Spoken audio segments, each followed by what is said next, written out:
रहने लगते हैं।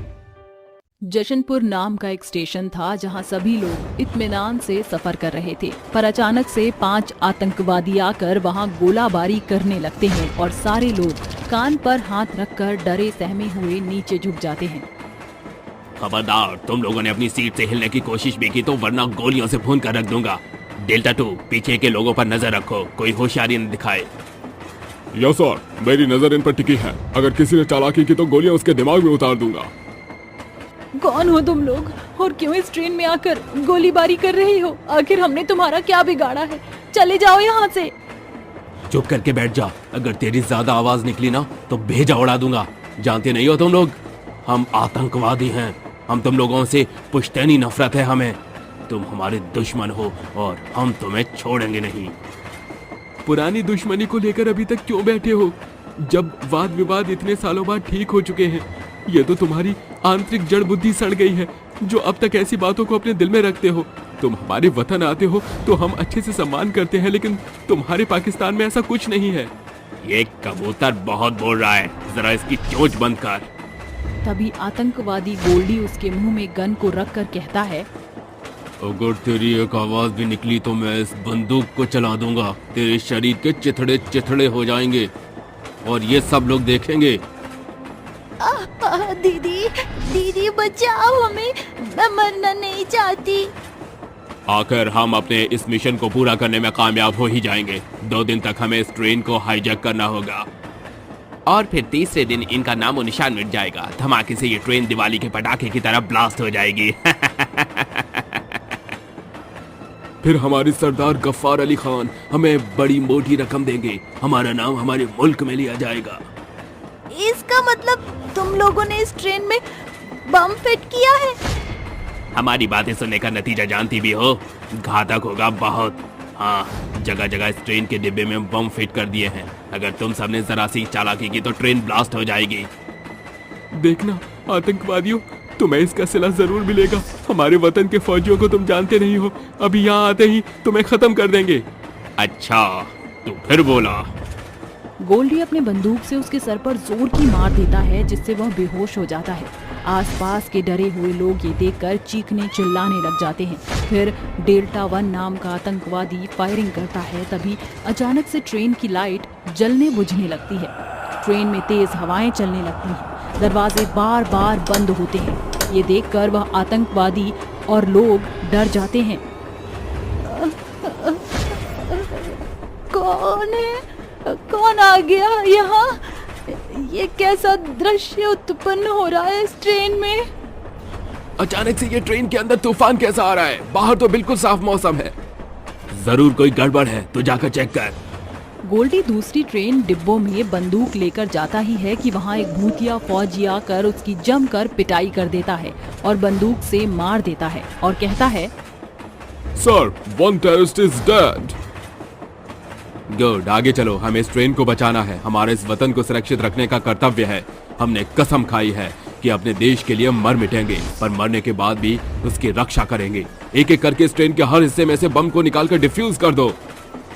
यस सर, बट रोहित और दिलजीत सर कहाँ हैं? एक उन आतंकवादियों के पास पहुंच गया है और एक बम डिफ्यूज कर रहा है। तुम रोहित के साथ जाओ, मैं मेन आतंकवादियों के पास पहुंचता हूँ।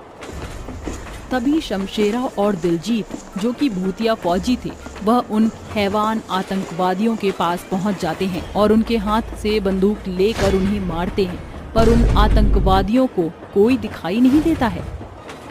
कौन है ये? यहाँ कौन है जो हमें मार रहा है? सामने आओ बुज़दिल। तुम इतने अच्छे नहीं हो जो हम तुम्हारे सामने आए।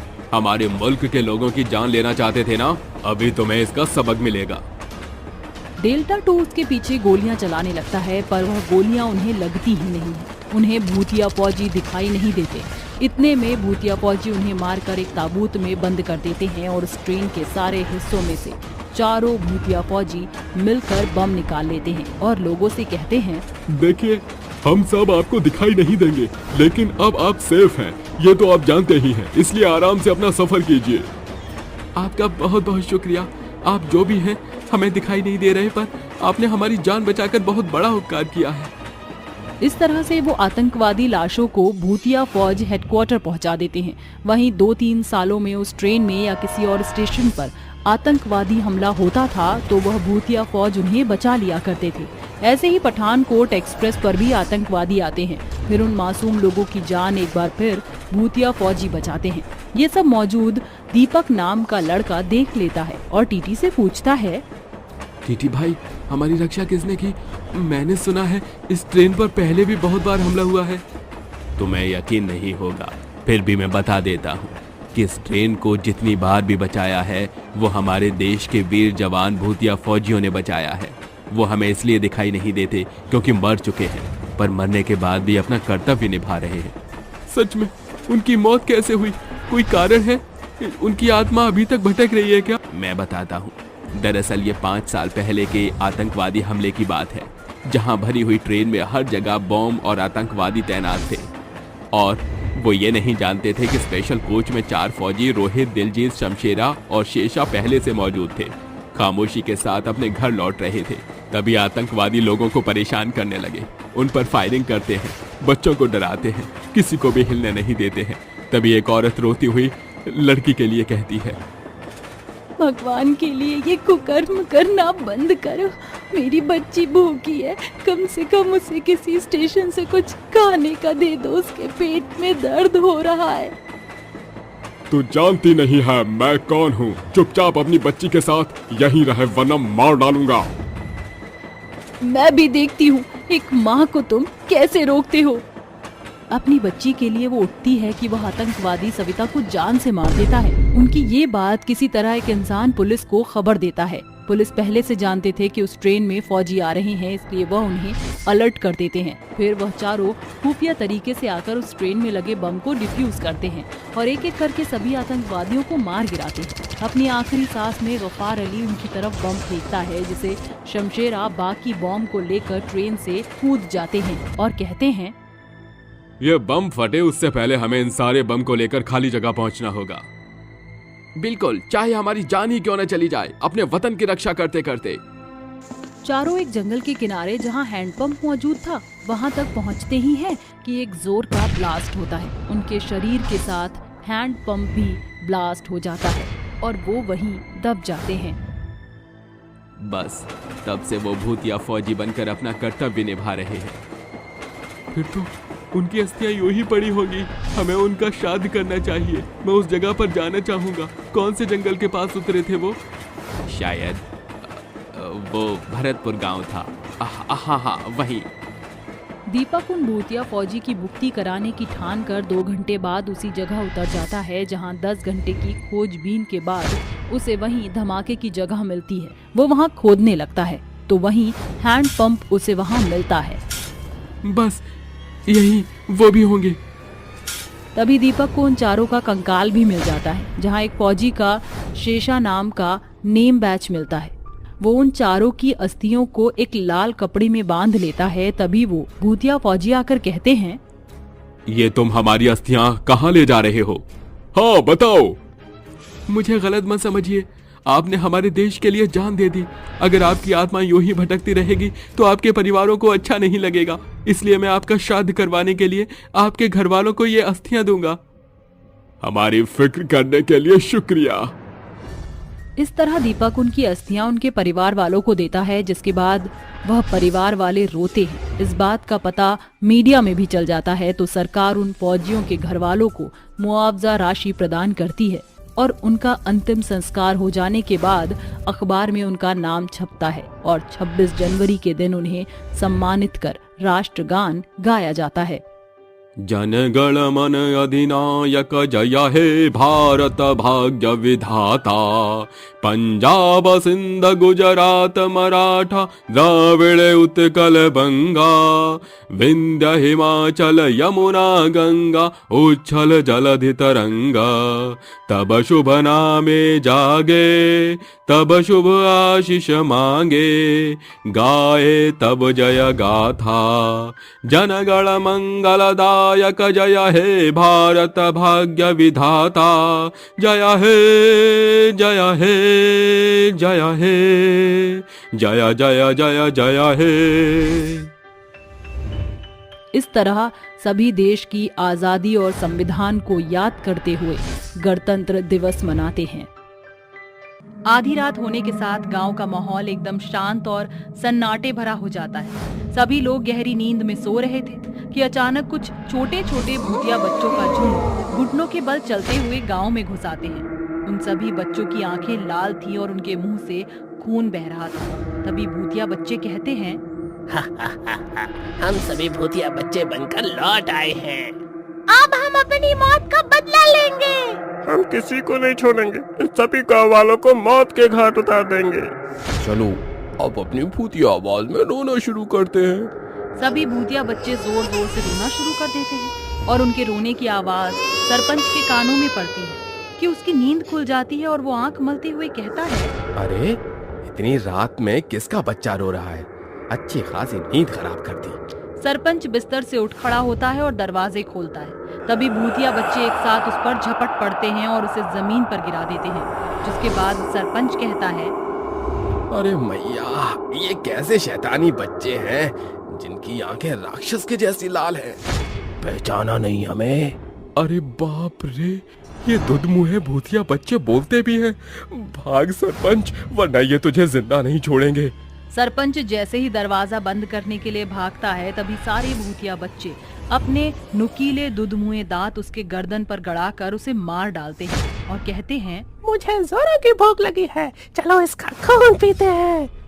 वैसे भी हम भूतिया बच्चे जो दूध की जगह इंसानों का खून पीते हैं। सभी भूतिया बच्चे उसका खून पी जाते हैं और उसका शरीर पीला करके एक साथ झुंड बनाकर गायब हो जाते हैं।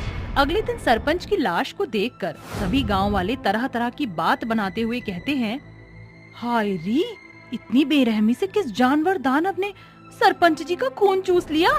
सरपंच जी तो चल बसे, अब रोने पीटने से क्या फायदा? पर आखिर सरपंच जी के मौत के पीछे किसका हाथ हो सकता है?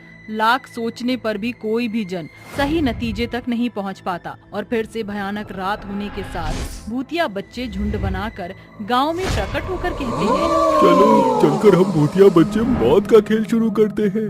हाँ चलो, इन गांव वालों के मौत का बिगुल बजाते हैं। सभी भूतिया बच्चे छलावे भरी आवाज में रोना शुरू करते हैं और इस बार आवाज भगवती के कानों में पड़ती है, जो कहती है, हाय हाय सत्यानाश हो, इतनी रात के किसका सपोला रोने धोने की सारंगी बजा रहा है? अब तो निकल कर देखना ही पड़ेगा। भगवती दरवाजा खोलकर इधर उधर देखने लगती है। तभी बच्चे के रोने की आवाज बंद हो जाती है और बच्चे अचानक से उस पर एक साथ वार करते हुए कहते हैं, जरा देखो तो ये भगवती हम भूतिया बच्चों को देखकर कैसे थर थर कांप रही है। हाय रे मैया, ये ममता के भूतिया बाल गोपाल लौट कैसे आए? तुमने क्या सोचा कि तुम हमें मारकर आराम से बैठ जाओगे? हम किसी को नहीं छोड़ेंगे, एक एक को चुन चुन कर मार डालेंगे। ये कहकर सभी भूतिया बच्चों का झुंड उसे बेरहमी से मार देता है और गायब हो जाते हैं। ऐसे ही हर बार वो भूतिया बच्चे झुंड बनाकर गांव में आते और लोगों को मार कर गायब हो जाते। इस तरह अब गांव से लोगों की तादाद ज्यादा घटने लगती है। अब भूतिया बच्चों की आवाज सभी गांव वालों ने सुन ली थी, जिस वजह से वह डरते हुए कहते हैं, गांव वालों, ये जो भूतिया बच्चे बनकर सभी लोगों को मार रहे हैं, ये और किसी के नहीं बल्कि उसी ममता के ही बच्चे हैं। हमने जो उसके साथ किया, अब ये भूतिया बच्चे हम में से किसी को नहीं छोड़ेंगे। अब हमें इन भूतिया बच्चों से इनकी माँ ही बचा सकती है। सभी लोग एकजुट होकर ममता के पास आते हैं, जहाँ ममता अपने बच्चों की याद में आंखों से आंसू बहा रही थी। तभी सभी उससे कहते हैं, ममता बहन, हम सभी को माफ कर दो, हमसे बहुत भारी अपराध हो गया। तुमने जो किया उसके लिए ऊपर वाला भले ही तुम्हें माफ कर दे, पर ये माँ कभी नहीं करेगी। तुम्हारे नवजात मरे हुए बच्चे भूतिया बच्चे बनकर लौट आए हैं और सबको मौत के घाट उतार रहे हैं। उनके कहर से हमें बचा लो। कभी नहीं। तुमने जो मेरे भोले भाले बेजुबान बच्चों के साथ किया, उसके बाद मैं तुम्हारी कोई मदद नहीं करूंगी। चले जाओ यहाँ से। ममता को हाथ पीछा करते देख गांव वाले वहाँ से चले आते हैं और कहते हैं, उस भूतिया बच्चों के आतंक से यही हमें बचा सकती थी। अब हमें उन भूतिया बच्चों से कौन बचाएगा? हमें किसी तांत्रिक या सिद्ध पुरुष की सहायता लेनी होगी। ये बोलकर सभी एक पहाड़ी बाबा के पास जाकर उनसे मदद की मांग करते हुए भूतिया बच्चों के मचाए आतंक के बारे में बताते हैं और बाबा पूरी तैयारी करके गांव में आते हैं और तभी रात होने के साथ सभी भूतिया बच्चे झुंड बनाकर गांव में घुस आते हैं और बाबा कहते हैं, रुक जाओ, आखिर तुम सभी भूतिया बच्चे गांव में क्यों आतंक मचा रहे हो? हम तुम्हें क्यों बताएं? हट जाओ हमारे रास्ते से, वरना हम भूतिया बच्चे आतंक मचाकर तुम्हें मौत की नींद सुला देंगे। तुम सभी भूतिया बच्चे एक साथ मिलकर भी मेरा बाल भी बांका नहीं कर पाओगे। हम सिर्फ बदला लेना चाहते हैं। कैसा बदला, बताओ। एक वक्त था जब मुकुंदपुर गांव में काफी खुशहाली का माहौल था, पर अचानक गांव पर गंभीर महामारी के बादल छा गए, जिस कारण सभी लोगों के बच्चों ने दम तोड़ दिया और ममता के सभी बच्चे एकदम स्वस्थ और तंदुरुस्त थे। ये देखकर गांव वाले सरपंच के पास आकर कहते हैं, सरपंच जी, इस महामारी के चलते हम सभी के बच्चे चल बसे। पर उस ममता के सारे बच्चे जिंदा कैसे हैं? पक्का इस डायन ने काला जादू करके हम सभी के बच्चों को खा गई, सिवाय अपने बच्चों को छोड़कर। अगर ये सत्य है तो उसके बच्चों को भी जीने का कोई अधिकार नहीं। जान के बदले जान। अभी उसके घर के हालात बहुत खराब हैं और उनके पास खाने पीने को कुछ नहीं। चलो आज हम उसके बच्चों के लिए दूध लेकर चलते हैं। सरपंच जी बौरा गए हैं।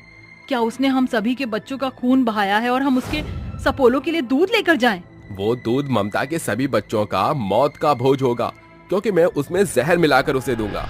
सरपंच उसके बच्चों के लिए जहर मिला दूध लेकर उसके घर पहुंचता है और ममता कहती है, अरे सरपंच जी, आप सभी यहाँ कैसे?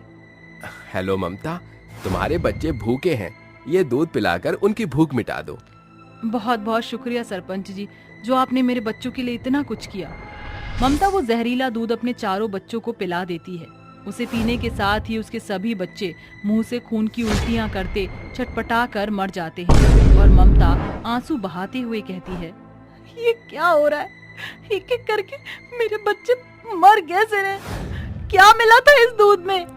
जहर मिला था। और मरने के बाद हम सभी बच्चे भूत बन गए। हम अपनी माँ के एक एक आंसुओं का बदला लेंगे। हमें कोई नहीं रोक पाएगा, तू भी नहीं। बाबा और भूतिया बच्चों के झुंड में घमासान युद्ध छिड़ जाता है और बाबा को मुंह की खानी पड़ती है। इन भूतिया बच्चों को अब और काबू करना मेरे वश से बाहर है। इसकी माँ ही इन्हें रोक सकती है। भूतिया बच्चों के आतंक को रोकने के लिए उनकी माँ वहाँ आकर कहती है, मेरे बच्चों, छोड़ दो इन्हें। माँ, हम इन्हें नहीं छोड़ेंगे। इनकी वजह से हमें आपकी आंचल की छांव और ममता नसीब न हो सकी। अपनी माँ की बात मानो और चले जाओ यहाँ से, मेरे लिए। सभी भूतिया बच्चे आंसुओं में डूबी अपनी माँ की गोद में आकर उसके गले लगते हैं और माँ की ममता को कुछ क्षण पाकर उनकी आत्मा मुक्त हो जाती है और ममता कहती है, काश कि तुम सब समझ पाते कि उस महामारी में मेरे बच्चों को कुछ ना होना ऊपर वाले की मर्जी थी। ऊपर वाला गरीब के बच्चे को जल्दी कोई तकलीफ नहीं देता। ये सुनकर सभी को अपनी गलतियों का बेहद पछतावा होता है और वो ममता से माफी मांगते हैं।